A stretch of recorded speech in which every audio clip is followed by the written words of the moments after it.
Chapter 8, Raj Yoga in Brief, Part 2. Where there is fire, or in water, or on ground which is strewn with dry leaves, where there are many ant hills, where there are wild animals or danger, where four streets meet, where there is too much noise, where there are many wicked persons, yoga must not be practiced. This applies more particularly to India. Do not practice when the body feels very lazy or ill, or when the mind is very miserable and sorrowful. Go to a place which is well hidden, and where people do not come to disturb you. Do not choose dirty places. Rather, choose beautiful scenery or a room in your own house which is beautiful. When you practice, first salute all the ancient yogis and your own guru and God, and then begin. Dhyana is spoken of, and a few examples are given of what to meditate upon. Sit straight and look at the tip of your nose. Later on, we shall come to know how that concentrates the mind, how by controlling the two optic nerves, one advances a long way towards the control of the arc of reaction, and so to the control of the will. Here are a few specimens of meditation. Imagine a lotus upon the top of the head, several inches up, with virtue as its center and knowledge as its stalk. The 8 petals of the lotus are the 8 powers of the yogi. Inside the stamens and pistils are renunciation. If the yogi refuses the external powers, he will come to salvation. So the 8 petals of the lotus are the 8 powers, but the internal stamens and pistils are extreme renunciation, the renunciation of all these powers. Inside of that lotus, think of the golden one, the Almighty, the intangible, he whose name is Om, the inexpressible, surrounded with effulgent light. Meditate on that. Another meditation is given. Think of the space in your heart, and in the midst of that space, think that the flame is burning. Think of that flame as your own soul, and inside the flame is another effulgent light, and that is the soul of your soul, God. Meditate upon that in your heart. Chastity, non-injury, forgiving even the greatest enemy, truth, faith in the Lord, these are all different vrittis. Be not afraid if you are not perfect in all of these. Work, they will come. He who has given up all attachment, all fear and all anger, he whose whole soul has gone on to the Lord, he who has taken refuge in the Lord, whose heart has become purified, with whatsoever desire he comes to the Lord, he will grant that to him.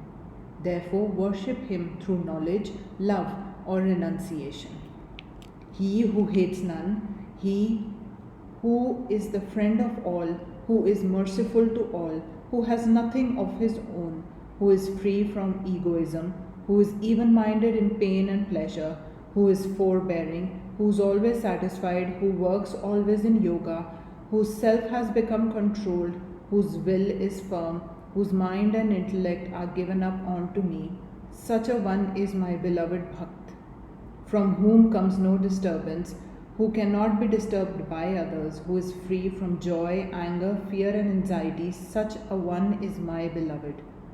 He who does not depend on anything, who is pure and active, who does not care whether good comes or evil, and never becomes miserable, who has given up all efforts for himself, who is the same in praise or in blame, with a silent, thoughtful mind, blessed with what little comes in his way, homeless, for the whole world in his home, and who is steady in his ideas, such a one is my beloved Bhakt. Such alone becomes yogis. There was a great god sage called Narad. Just as there are sages among mankind, great yogis, so there are great yogis amongst the god. Narad was a good yogi and very great. He travelled everywhere. One day he was passing through a forest and saw a man who has been meditating until the white ants had built a huge mound round his body. So long had he been sitting in that position. He said to Narad, "Where are you going?" Narad replied, "I am going to heaven." Then ask God when he will be merciful to me, when I shall attain freedom. Further on, Narad saw another man. He was jumping about, singing, dancing, and said, "Oh Narad, where are you going?" His voice and his gestures were wild. Narad said, "I am going to heaven." "Then ask when I shall be free."